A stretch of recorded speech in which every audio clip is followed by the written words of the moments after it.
इसी संदर्भ में NCERT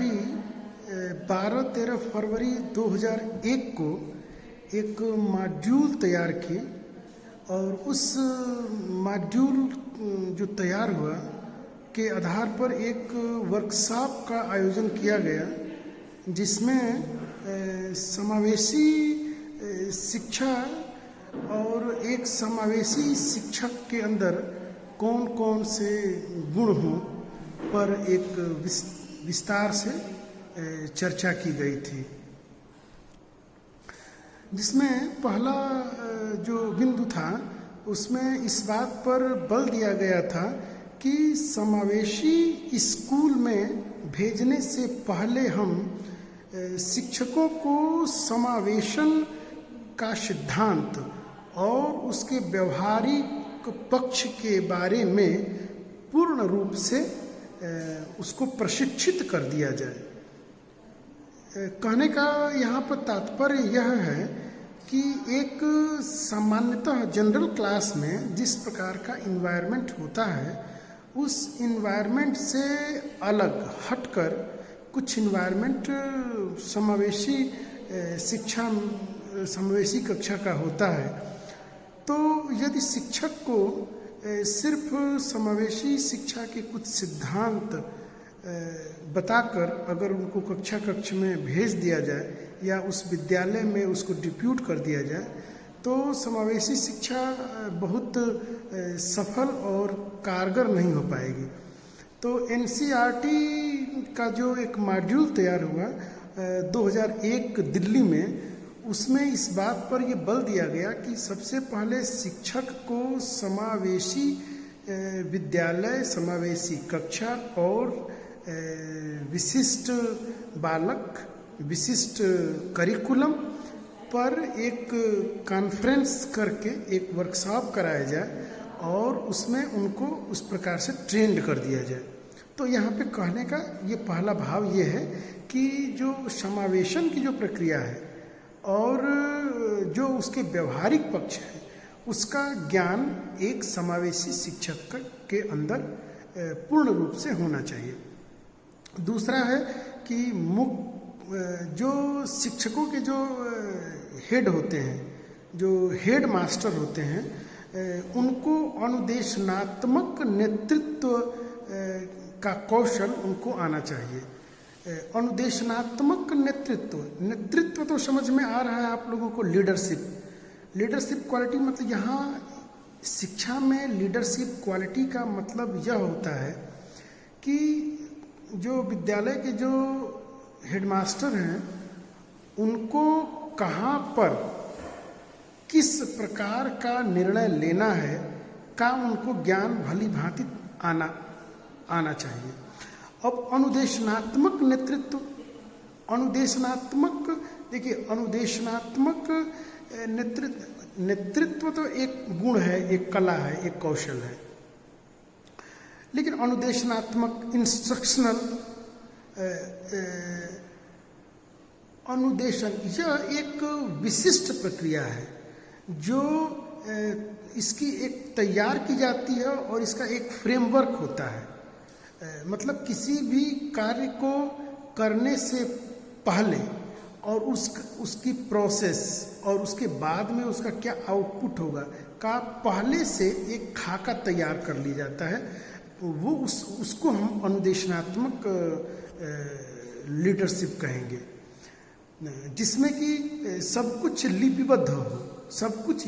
योजनाबद्ध हो, उसको हम लोग इस बात को कहेंगे। तीसरा है शिक्षकों में प्रतिबद्धता और क्षमता का होना। समावेशी शिक्षा में ऐसे शिक्षकों को ही डिप्यूट किया जाए जो अपने कार्य के प्रति प्रतिबद्ध हो। प्रतिबद्धता का मतलब कि वो रिस्पॉन्सिबल हो कि हमें ये जो कार्य, जो अमुख कार्य दिया गया है, उस कार्य को करने में वो सहज हो, उनको आनंद का अनुभव हो रहा हो और उस कार्य को वो अपनी ड्यूटी ना, अपनी जिम्मेदारी मान कर जो काम को करते हों। तो उस प्रकार से यहाँ पे है कि प्रतिबद्धता कि भाई जो समवयसी बच्चे हैं उनकी तो भाई आवश्यकताएं विशिष्ट हैं, उनकी सब कुछ विशिष्ट है। तो एक तो उनको समझना विशिष्ट है, उनके व्यवहार को जानना विशिष्ट है, उनके पाठ्यक्रम उनको किस प्रकार से, क्योंकि उनको नई नई रोज स्ट्रैटेजी बनानी पड़ेगी, तो सब कुछ विशिष्ट है। तो इसलिए ऐसे ही शिक्षक को वहाँ पर डिप्यूट किए जाएं जो अपने कार्य के प्रति प्रतिबद्ध हों, उनको उनमें उनकी लगन हो, कहीं ना कहीं उनको वो फ्रेंडली व्यवहार करने वाला हो, मिलनसार हो, उनके उसके अंदर भावनाएं थोड़ी प्रबल हों।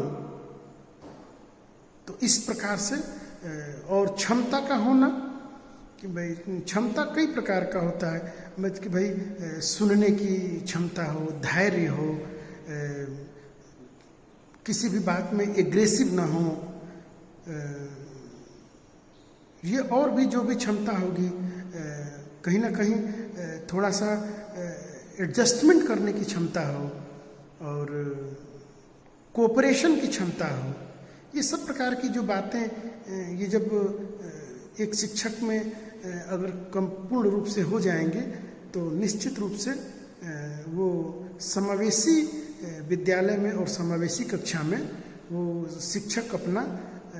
संपूर्ण भी दे सकता है और उन बच्चों को भी शिक्षा की मुख्य धारा में जोड़ सकता है। तीसरा है कि पूर्व सेवाकालीन शिक्षा कार्यक्रम के अंतर्गत भावी शिक्षकों के कोर्स में समावेशी शिक्षा को स्थान दिया जाए। पूर्व सेवाकालीन शिक्षा कार्यक्रम में तो जैसे देखिए पहले जब इस प्रकार की अलग से व्यवस्था नहीं थी तो वहाँ पर सेवा के बाद शिक्षक को कुछ दिनों का प्रशिक्षण देकर और उनको उस प्रकार से ट्रेंड किया जाता था, क्योंकि उस समय समावेशी कॉन्सेप्ट नहीं था, उस समय इंटीग्रेटेड शब्द था। तो इंटीग्रेटेड उस प्रकार से व्यवस्थाएं थी, लेकिन बाद में यह महसूस किया जाने लगा कि सेवा में आने से पूर्व ही बालक को टीचर को सेवा में आने से पूर्व ही टीचर को इस बात का भली भांति ज्ञान हो जाए कि समावेशी शिक्षा की अवधारणा क्या है, समावेशी शिक्षा किस प्रकार से उसमें लर्निंग मटेरियल्स को, क्लास को, विद्यालय को किस प्रकार से उसको तैयार करना है और टीचर के अंदर भी कौन कौन से गुण होने चाहिए। तो इसको सेवा से पहले ही इसको ये बात कही गई और संभवतः उसी बात को लेकर ही बीएड के पाठ्यक्रम में इंक्लूसिव एजुकेशन, पहले तो इंक्लूसिव एजुकेशन एक चैप्टर में होता था, भारतीय शिक्षा के इतिहास और दर्शन के भी कुछ पेपर में इसको जोड़ा गया था एक एक चैप्टर में, लेकिन बाद में इसकी ज़रूरत महसूस हुई कि इसको पूरा एक पेपर ही बनाया जाए जिससे कि सभी शिक्षक पूर्व से ही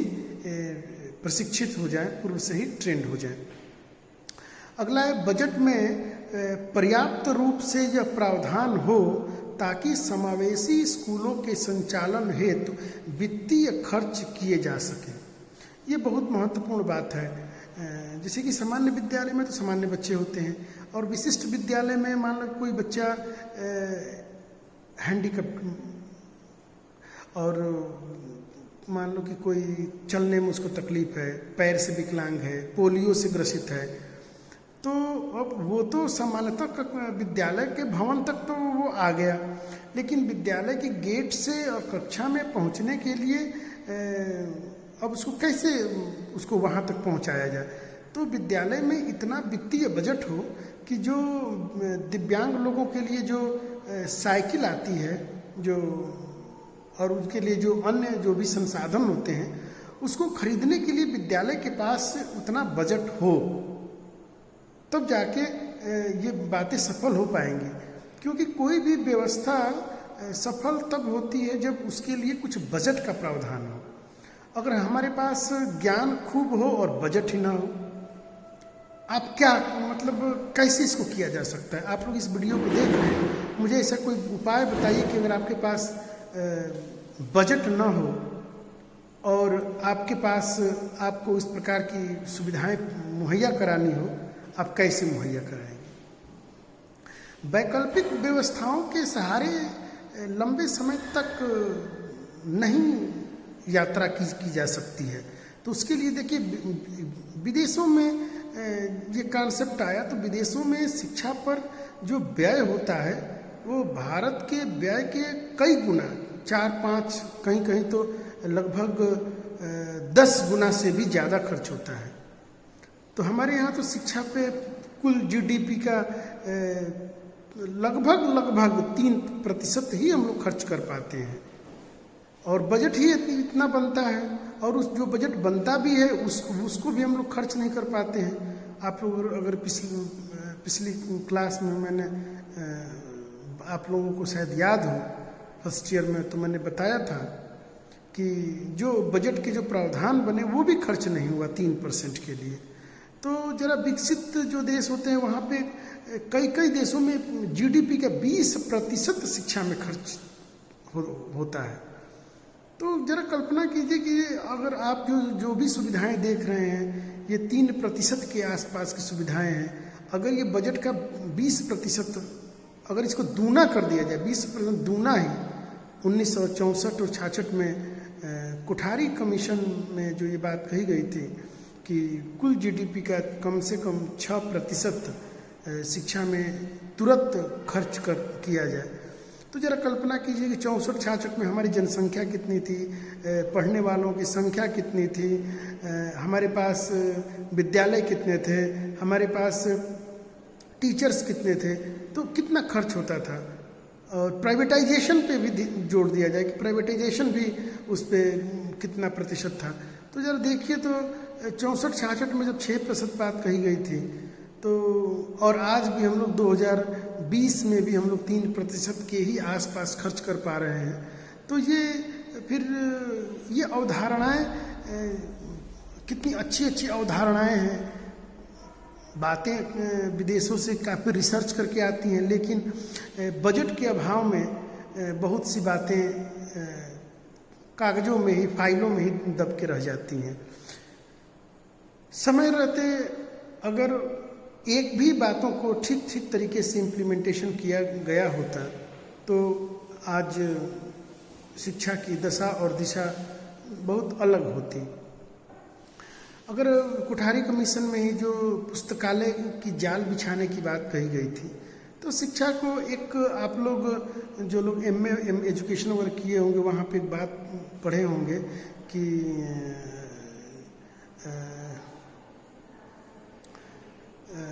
स्वायत्तता, शिक्षा को डिग्रियों से मुक्त किया जाए। ये जो कॉन्सेप्ट था कि शिक्षा को डिग्री से मुक्त किया जाए। तो जरा कल्पना कीजिए, अगर शिक्षा को डिग्री से मुक्त कर दिया जाए और पूरे किताबों, लाइब्रेरी की जाल बिछा दी जाए। सोचिए, ऐसी बहुत सी प्रतिभाएं होती हैं जो संसाधनों के अभाव में और किसी न किसी कई कारणों से जो शिक्षा की मुख्य धारा में नहीं आ पाते हैं, या उनको पढ़ने का मन काफ़ी देर बाद होता है, तब तक उनके लिए सारे दरवाजे बंद हो चुके होते हैं। सोचिए, अगर लाइब्रेरी अगर हर जगह उपलब्ध हो, शिक्षा का पूरा जाल बिछा हुआ हो और डिग्री से कोई मतलब ना हो, तो सोचिए कितनी प्रतिभाओं को ऐसा मौका मिलेगा कि वो इनोवेशन कर सकें। अनुसंधान दूसरी बात हो जाती है, लेकिन इनोवेशन ऐसे बहुत से, देखिए, प्रतिभाएं होती हैं, ऐसे बहुत से आइडिया होता है जो पास होता है, और उनको थोड़ा सा और सुविधाएं मिल जाए तो उनको काफ़ी वो अपने को आकार दे सकते हैं। तो ये कितनी अच्छी व्यवस्थाएं थी, लेकिन हम लोगों ने केवल बजट के अभाव में, और भारत एक गरीब देश है, यह कह के हम लोगों ने अच्छी व्यवस्थाओं को केवल फाइलों में ही बंद करके रख दिया। जैसे आज़ादी से पूर्व जो सार्जेंट कमीशन जो आई थी वो शिक्षा में काफ़ी व्यापक और बहुत बृहद कॉन्सेप्ट को लेके आई थी, और चूँकि वो युद्धोत्तर शिक्षा नीति भी कही गई, और उसी समय द्वितीय विश्व युद्ध का हुआ, और उतनी अच्छी शिक्षा नीति फाइलों में ही दब के रह गई, और फिर उस पुरानी व्यवस्थाओं पे ही हम लोग काफ़ी समय तक हम लोग आगे गए। अगला है पर्याप्त रूप से मॉनिटरिंग हो और सुपरविज़न किया जाए। मॉनिटरिंग का अर्थ यह है कि अभी आप लोग देखे होंगे, आप लोग कभी सरकारी संस्थानों में या सरकारी हॉस्पिटल्स में जाते हैं तो बहुत सी तो फाइलों और केवल लेखा जोखा को लेके करोड़ों करोड़ों रुपए के जो मशीन होती हैं, जो इक्विपमेंट्स होते हैं, वो उपकरण जो होते हैं, वो ऐसे ही जंग लग के नष्ट हो जाता है। एक तो हमारे पास संसाधन की उपलब्धता नहीं है, और दूसरे संसाधन उपलब्ध भी हो जाते हैं तो इतनी उस पर कागजी प्रक्रिया होती है, अगर उसमें कुछ हो जाए तो इतने जवाब तलब होते हैं कि कोई डर के मारे छूता ही नहीं है। तो जब उसको हम लोग नए नए जो उपकरण आए, नए नए इनोवेशन होते हैं, नए नए रिसर्चेज होते हैं, नए नए और आगे प्रक्रिया बढ़ती, तो हम लोगों ने वहाँ पे छोड़ दिया, और इतनी महंगी महंगी उपकरण ऐसे जंग धूल फाँक के ख़त्म हो जाती है। तो समय समय पर चीज़ों की मॉनिटरिंग हो, और जो प्रोसेस है उस प्रोसेस को काफ़ी ईजी बनाया जाए। कागजी कार्रवाई का एक औपचारिकताएं होती हैं, लेकिन उसको कम किया जाए, प्रोसेस को ईजी बनाया जाए, जिससे कि संसाधनों का अधिकतम प्रयोग हो सके और उसका अधिकतम उपयोग हो सके, और वो आम लोगों तक भी उसकी पहुंच बन सके। तो इस प्रकार से इसकी एक ऐसी व्यवस्था की जाए कि इसकी मॉनिटरिंग होती रहे और सुपरविज़न भी तो इस प्रकार से अगर समय समय पर मॉनिटरिंग होती रहे और सुपरविज़न होता रहे तो निश्चित रूप से व्यवस्थाएं बहुत अच्छी और सफल हो सकती हैं। तो समावेशी कक्षा को आकार देने में शिक्षक की क्या भूमिका हो सकती है, उस पर थोड़ा सा हम लोग चर्चा करेंगे कि कक्षा में ऐसे बालक का पता लगाना जिसमें ऐसे कौशल हों जिनका कक्षा में प्रदर्शन किया जा सके। बहुत से बच्चे पढ़ने में बहुत अच्छे नहीं होते हैं, थोड़ा सा कमज़ोर हो जाते हैं, लेकिन उनके अंदर कुछ नैसर्गिक कुछ योग्यता, कुछ प्रतिभा होती है जिसके जो बहुत अद्भुत और अद्वितीय होती है। अगर उस प्रतिभा को अगर समय पाकर उसको अगर निखारा जाए तो बहुत से अच्छे कार्य, बहुत अच्छे उसको सबको उसका भी तो लाभ मिलेगा और उसकी प्रतिभा निखर के आएगी और उसकी सोसाइटी को लाभ होगा। बहुत से बच्चे विज्ञान के सिद्धांतों को जानते हैं, लेकिन ऐसे देखिए बच्चों के पास बहुत सी ऐसी प्रतिभा होती हैं कि जो रस्सियों पे चल देते हैं या कुछ ऐसे साहसिक कार्य को बहुत आसानी से कर लेते हैं, या उनके पास कुछ नए आइडियाज़ होते हैं, किसी चीज़ का बहुत कम संसाधनों में या टूटे फूटे संसाधनों से उसका वो निर्माण कर लेते हैं। तो इस प्रकार से जो उनके अंदर जो छुपी हुई प्रतिभा है, बहुत से अच्छे बच्चे लेखन बहुत बढ़िया करते हैं, उनकी हैंडराइटिंग बहुत अच्छी होती है, पढ़ने में कमज़ोर हो लेकिन हैंडराइटिंग अच्छी है, तो उसका भी उसको अवसर मिले उसको निखारने के लिए, और हम लोग उसका वो अपना भी उपयोग कर सकता है। जैसे कि हम लोग कहाँ उपयोग कर सकते हैं, आजकल हर जगह कुछ लेखन का काम होता है, दुकानों पे, कहीं नौकरी में, शिक्षण पेशा में देखिए जो भी अब तो कंप्यूटराइज्ड हो गया, फिर भी जो मैनुअल व्यवस्थाएं होती हैं, सर्टिफिकेट, चरित्र प्रमाण पत्र, टीसी वगैरह जो कटते हैं, कितनी गंदी राइटिंग में लोग लिखते हैं। तो अच्छी राइटिंग वालों को पहले देखिए जो डिग्रियां मिलती थी, कितनी अच्छी हैंड राइटिंग में कंडे के कलम से क्या बढ़िया लोग लिखते थे। तो जो जिसके अंदर वो योग्यता है, उन योग्यताओं को अगर उनको मौका मिले, कुछ बच्चे बहुत अच्छा बोलते हैं, कुछ बच्चे डिबेट बहुत अच्छा करते हैं, कुछ बच्चे क्विज में बहुत अच्छा वो करते हैं, कुछ ऐसे कुछ इंडोर आउटडोर गेम में कुछ बहुत अच्छा, कुछ बच्चे सिंगिंग बहुत अच्छा करते हैं। अगर देखिए पार्थिव पटेल, सचिन तेंदुलकर कितना पढ़े हैं, लेकिन जिस क्षेत्र में गए, अगर ये क्रिकेट के क्षेत्र में ना होगा, किसी दूसरे क्षेत्र में होते तो क्या स्थिति होती। तो उनके अंदर वो कला थी खेल की, उनके अंदर क्रिकेट की योग्यता थी, उनको समय मिला। और देखिए आज झारखंड से ही देखिए महेंद्र सिंह धोनी है, लेकिन पढ़ने में तो बहुत अव्वल उतने नहीं रहे, लेकिन देखिए खेल जगत में और बहुत सफल कप्तानी की है। तो लीडरशिप की भी उनके अंदर, खेल के अंदर टीम की भावना, टीम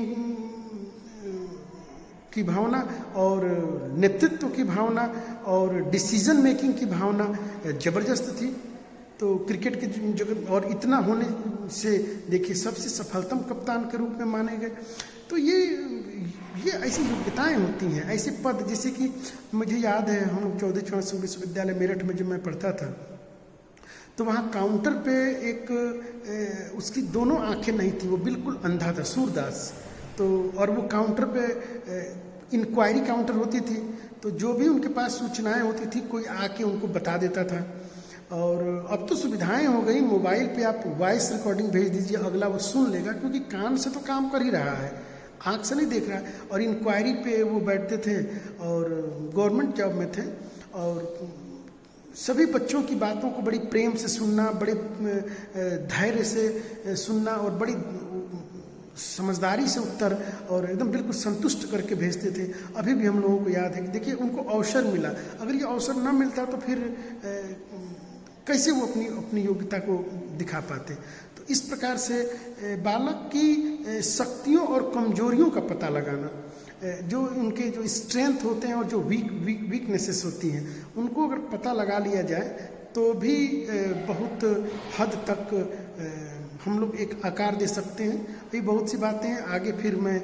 प्रयास करूंगा कि आज इतना ही, आगे के फिर अगले वीडियो में मैं आप लोगों को कुछ और भी बातें बताऊंगा। इसके लिए धन्यवाद।